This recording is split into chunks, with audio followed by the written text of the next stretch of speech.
Hi, I'm Dina Pittman, and I'm the Mississippi Chairman for the GFWC Signature Program, Domestic Violence and Sexual Assault Awareness and Prevention. This program that was created by GFWC has two main goals, and the first is to bring about awareness, and the second is to bring about ultimately prevention of all types of domestic violence and sexual assault. This encompasses lots of areas, for example, intimate partner violence, child abuse, teen dating violence, campus sexual assault, military sexual assault, elder abuse, violence against Native American women, and then the focus for today's video is the human trafficking for sexual purposes. We thank you so much for taking your time to watch this short video, and that's the first step, is to become educated about the problem. And so I just want to share a few facts with you and a few things that I've learned about human trafficking in the world, in our country, in the United States, and then ultimately here in Mississippi. It's kind of a scary thing, and especially as a mom of kids, thinking about my kids growing up with these kinds of issues in the world, it's something that we all need to educate ourselves and to be able to make our communities and our families aware of these problems. But we're focusing on this particular topic this week because July the 30th is World Day Against Trafficking in Persons. And so we're asking for everyone that watches this video, which is the first step, becoming a little more educated about the human trafficking problem that we have. We're asking you to wear blue, and we're asking you to share pictures all across social medias, whether it's Facebook, Instagram, Twitter, whatever format you use. We're asking you to take a picture of you, your coworkers, your friends, your family, your pets, whatever, wearing blue, okay, in support of those people that work to fight this problem of human trafficking. And we're asking you to use our hashtag, which is hashtag MFWCBlueCampaign, because we would really like to know how far this video reaches in educating and helping people to learn more about human trafficking. But this is based on, you'll see the little blue heart up here, the Blue Heart Campaign. And the Blue Heart Campaign has a goal of bringing about global awareness to raise the initiative to fight human trafficking and all of its impact. And so that's why we're asking everyone, not only in our clubs, but share this in your communities as well. We'd like people to become more aware of this problem. 2 years ago, our president for Mississippi Federated Women's Clubs asked me to be the domestic violence chairman. And when Miss Becky Wright called me and asked me to do this, I was honored, although I didn't know a lot about the problem in Mississippi. Well, in the last 2 years, I have learned so much, and I have met so many people, and so I'm excited to share some of the things that I've learned with you.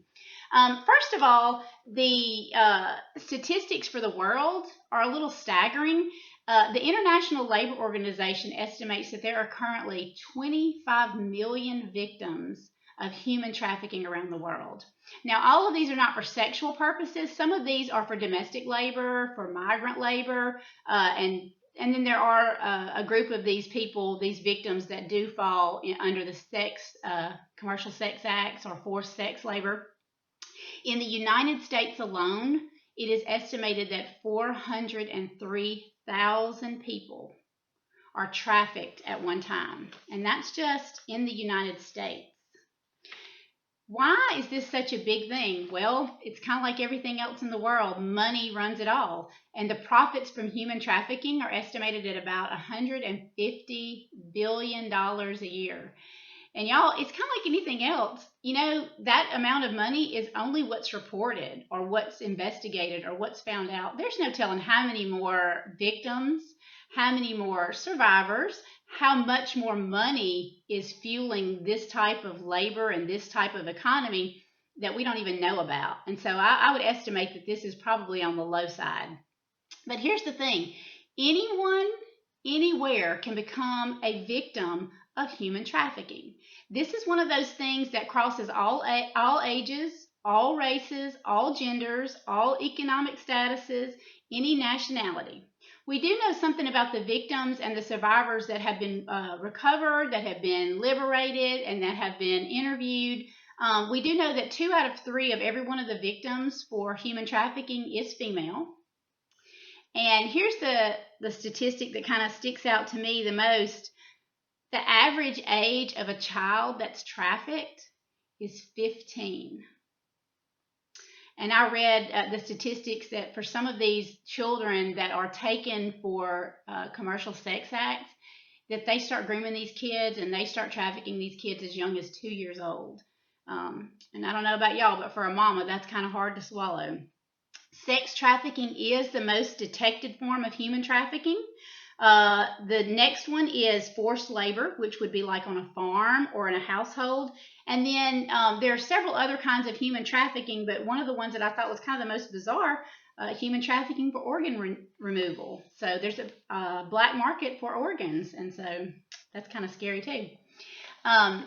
For the United States, when we start looking at the victims specifically in the United States, the most common victim in the United States is going to be a migrant worker. These are people that are brought across our borders that have come into our country illegally to work migrant fields, to work crops, rotations. They move from one farm to the next.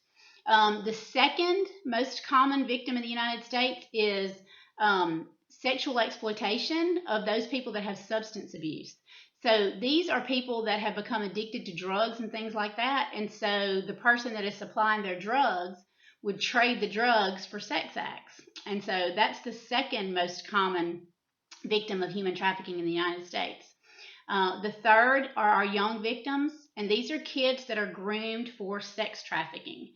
These are children that fall prey to these people that groom them and encourage them for scams, if you will, or different ideas of a different kind of future, only to find out that it ends up being commercial sex acts. And the children that fall victim to this most often are kids that have been abused, that have been emotionally abused, physically abused, and sexually abused in their homes, and most likely by someone they know. Kids that are in foster care also become particularly vulnerable to this kind of trafficking. It also affects impoverished areas more, and the homeless population. I looked at the statistics for the state of Mississippi, and because we just, we don't think about this being an issue here in Mississippi. I mean, that's just so close to home. We don't have these huge cities because that's, in your head, that's where you think it happens. And that's just not true anymore. We also think of a time when we used to tell our kids, oh, watch out for those white vans. There's bad men in there. They'll grab you and run off with you. Well, that's just not the case anymore with human trafficking, and it's especially not the case with these kids that are being groomed for sex acts. These are your nice kids that make friends with your kids because they're being paid to groom them or to get them to decide to be a model with this agency, and then they run away, and then they end up being a prostitute or being used for commercial sex acts. And these are things that are happening on our social media accounts. These are things that are happening in some of your larger schools, and especially on your college campuses, And, that's just a really scary thing for the things that our young people have to face as they're growing up. But in the state of Mississippi, and these are the statistics for 2019, there were 1,355 contacts made about human trafficking. Now, this means that somebody called in and thought maybe something was amiss. They reported something. Well, out of those contacts, there were 496 cases that were actually investigated. So that means there were 496 instances in the state of Mississippi where they thought there was enough evidence to indicate that there might be a problem or there might be an instance of human trafficking. When they investigated these cases, there were a total of like 901 victims. That's a lot. In my opinion, if it's one, it's too many. So far this year for 2020 in the state of Mississippi, they've already had 356 contacts. They've had 148 human trafficking cases reported, and they've actually fielded 49 calls from victims and survivors of human trafficking. These are people that either are still in the situation where they're being trafficked or they're being held against their will, or people that have escaped a situation like that. You just don't think of that as being something that we would face in our state. For me, I didn't anyway. I mean, I'm from Mississippi. I don't meet a stranger. I teach my kids. We smile at everybody. We talk to everybody. And the sad fact is, I have to teach my kids the other side of that coin as well. I have to teach them that they have to be wary of strangers. They have to be careful of the things that they put on social media. They have to be careful of who they're friends with and what they know. One of the ladies that I met through this program with MFWC, I was honored to meet. She's not only a survivor of domestic violence, which leads into one of those statistics, but her daughter is a survivor of human trafficking. And I'll tell you, it wasn't a bad man, an ugly man in a white van that came up and kidnapped her and took her away. It was two of her friends, I'll say, that she met on college campuses or around or hanging out. These were kids that had been in her home that she thought were her friends. They took her out to eat. They took her to go places. They shopped with her. They did things like that. Well, long story short, she was being groomed by these people, by someone else, for sex trafficking. And one day, this young lady just didn't come home. Her mom couldn't find her anywhere, and she was gone. They had taken her across state lines. She was sex trafficked in, I want to say it was 3 states before they finally were able to catch up with them and get her back. I am happy to say that she is a survivor. She is home. She is dealing with what she's been through, and she has a wonderful support system. But that's not the end of the story for everybody that has this happen to them. And that's definitely not the kinds of stories that I want for my kids or your kids or anyone else's children that are out there. And so, there are things that we can do as citizens and as concerned parents, as friends, aunts, uncles, mentors, dads. There are things that we can do. We can support legislation that gets presented. For example, right now we have a couple of bills that are going through the House that make it harder. They make more difficult charges for perpetrators. There are bills that fund training for people that see these kinds of things or that are in areas where they might see hints of these kinds of things. They also have legislation that makes it impossible for a minor to be charged with prostitution, and that's something you don't think about. But if some young child, whether it's a girl or a boy, because it does happen to boys as well, comes forward with the fact that they have been a prostitute for some pimp, they may or may not come forward because they're afraid they're going to get in trouble because prostitution is illegal. And so there are laws that are going before our legislators right now, that make it impossible for a minor to be charged with prostitution. Those are things that we have to deal with. Other ways that we can help. If you suspect that someone is a victim of human trafficking, if you think you even have an inkling that something is amiss, report it. Be the voice for that person that doesn't have a voice. There are ways that we can help those that are in these situations, and that's by getting them out and getting them out safely. The second thing that we can do is for those people that are survivors, which are people that have escaped these situations, we can help them with material needs. If you've got a local shelter, local law enforcement agencies, call them and just ask them what they need. What can you do to help? Can your club do something as a project to provide items that are needed? Do they need mentors for kids? Sometimes it's just a need of personnel. Do they need someone to cut their grass? Do they need someone to clean and wash sheets and fold towels? I mean, there's so many ways that you can help. Even monetary support is a great thing to do if you're able to do that. One of the organizations that MFWC works with is I Support the Girls, and we have an affiliate chapter here in Mississippi, so it's I Support the Girls Mississippi. If you want to follow us on Facebook, it's ISTG_Mississippi if you want to follow us on Instagram.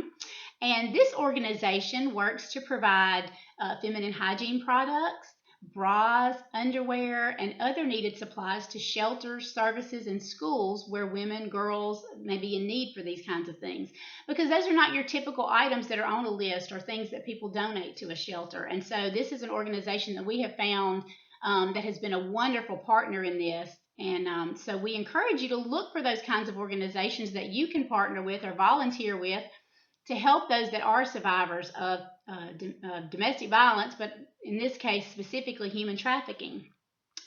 One of the main ways that we can help combat human trafficking is by preventing it from ever happening to someone else. And the first step is education. Well, you've already made the first step just by educating yourself. And if you'll click share and share this video, hopefully you'll educate someone else on sex trafficking, human trafficking here in Mississippi, here in the States, in our world. The second thing that you can do is to help provide resources that bring about awareness to this. Is there a shelter that's near you, or how does a woman that's in this situation or a young man that's in this situation get out of it? Who do they call? Where do they go? What do they do? Who can take care of them? It's everything from a simple sticker that goes on a restroom stall door to posters to ad campaigns. And again, just by sharing on social media.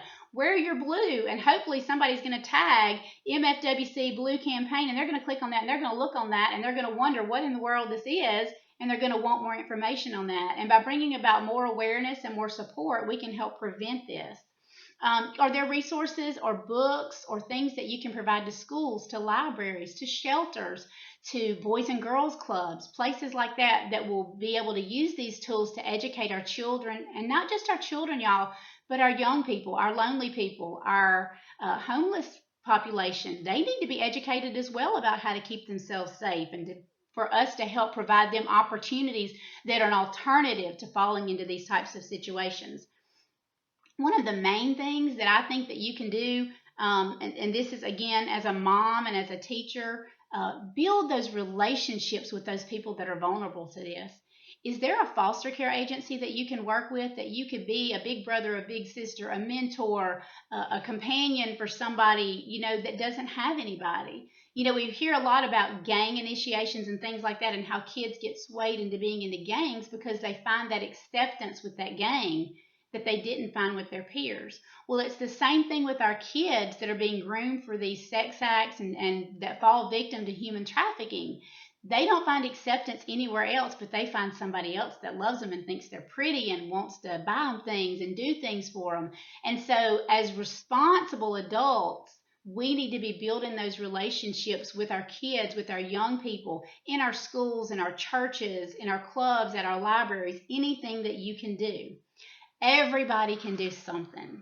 And so I challenge each and every one of you to find a way that you can get involved. And I ask again, please get involved by wearing blue on July the 30th and tagging us, hashtag MFWC Blue Campaign, because we just love to see how far we've gone in bringing about just a little bit of awareness to this problem. Because all of these campaigns, all of these blue shirts, all of these blue dresses, everything that we do would be amazing if we could put a stop to this problem, if we could halt it right now. That happening is probably way Pollyanna thinking for me, but in my opinion, if it keeps one child, one girl, one boy, one man, one woman, one person, one being from falling victim to human trafficking, or if we can get one victim out and make them a survivor, then everything that we do is worth that. I mean that with all my heart. And again, I will be incredibly thankful to Becky Wright forever for introducing me to this position and to allow me to not only learn so much about this, but to hopefully be an advocate for some of these that cannot be an advocate for themselves, and to help spread awareness and ultimately to prevent it. Thank you so much for watching today, and I hope you have a great day.